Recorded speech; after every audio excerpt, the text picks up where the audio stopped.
Hello again, welcome to the MasterCAM course. In that lecture, we're gonna talk about how can we handle some 3D and 3-axis manufacturing process. Okay, I'm gonna activate example 7. Okay, and then this is the actually SolidWorks part. When we open it, we're gonna see that's kind of approach here. This is the top view, and after that, of course, we need to turn to the 3D. This is the 3D, and then I can turn to the wireframe and bounding box options. Bounding box options here. I need to select my solid body, and then I need to hit here. You need to be careful about your shape. This shape can be rectangle or cylindrical.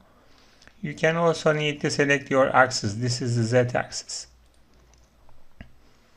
After that, I can turn to the transform and move to origin options, and then I need to select the center of this circle, and then that's it. We are ready right now to create our toolpath. And after that, we can turn to the machine, mill, and default machine, and then we can save our file. This is called example 7.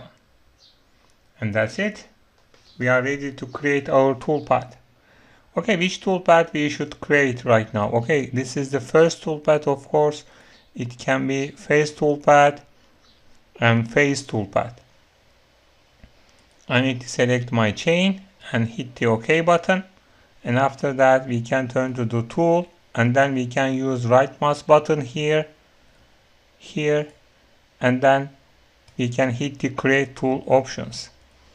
This is the flat mill. Of course, you're gonna see that we are working on the inches system right now.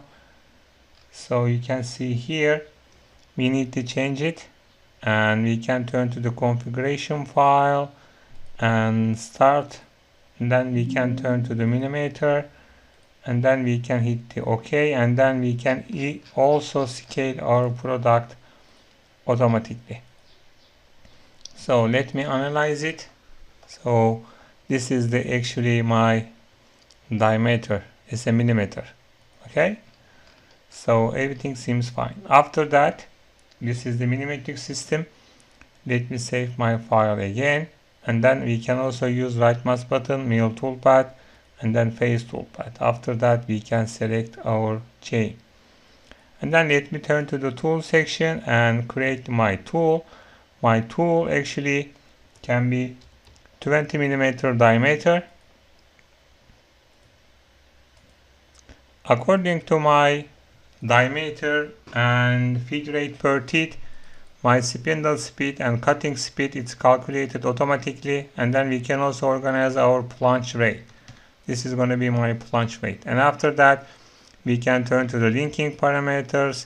It can be absolute 5, fit plane it can be absolute 3, 0 and 0 here.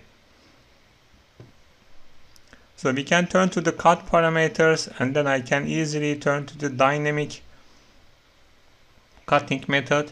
This is the stock to leave on the floor, how many millimeters we're gonna left our finishing process. It can be 0. This is the step over, actually how many millimeters we're gonna move each actually, and the toolpath.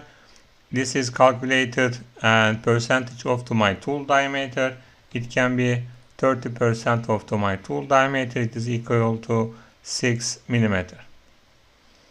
And then we can also prefer to use the conventional machining or club machining. Is the club machining, we're gonna start from the maximum actually and the chip thickness, and then we can go to the minimum. When we click here, this is the conventional machining. It means that we're gonna start from to 0 chip thickness to maximum chip thickness. Okay, this is the conventional machining. So after that, actually we're gonna look at the here. This is the top of stock and depth. This is my cutting area. You can easily see in that picture as well. So this is my cutting area. So this is the 0. So it means that we don't need to give any depth cut here. So after that, let me click OK, and then we're gonna see our toolpath. So this is the actually dynamic toolpath. Let me turn back to the simulation and hit the play button, and then we're gonna see that kind of actually high speed and finishing toolpath. After that, let me create my actually contour toolpath. I'm gonna turn back to the contour toolpath options, and then we can start from here. Actually, this is my starting point. We're gonna start from here, and then let me hit the OK button, and then let me turn to the here to create my tool.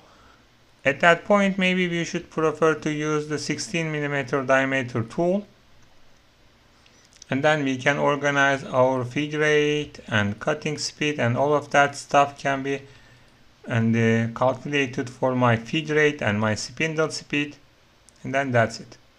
Let me turn back to the linking parameters. This is the retract 5, this is the retract 3, this is the feed plane 3 with the absolute, and then we're gonna start from 0 to here. Okay, this is the minus 55.5 millimeter. And then let me turn to here. This is the lead in and lead out process. You can see that there is two entities here, and first of all we can create line entry and the arc entry. So I don't want to use any line, so that's why I'm gonna make them 0, and then this is the arc position. We're gonna use 50% of the tool diameter. It means that we're gonna see the 8mm arc radius as a actually leading geometry. And after that we can also organize our sweep degree, and we can also send all that parameters to the exit. After that, this is my cutting area. We're gonna start from 0 to minus 55.5, and then we can turn to the depth cut. And actually at that point, let me turn to the cut parameters. I don't wanna use the contour type. Let me turn to the ramp, and then we can also activate depth. It's a 5mm.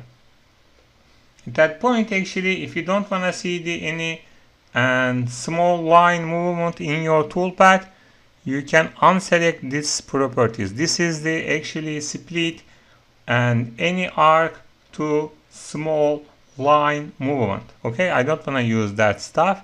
We're gonna see real circular interpolation G2 and G3. So that's why I'm gonna unselect this part. So this is the depth and 5mm, and then we also need to hit this one. Okay, and we can also activate this one. This is the make passes at the final depth. We can create the ramp, and then we can cut our ramp with that distance, and then we're gonna create full circular interpolation and to create our toolpath. Okay, let me hit OK button. So we're gonna see that kind of toolpath. Okay, you can also see that X, Y, and Z axis at the same point. You can also hit that part to see all your breakpoints. So you're gonna see that you're gonna see the movement starting from here to here by using the full circling operation. So this is the only one line we're gonna see our G code.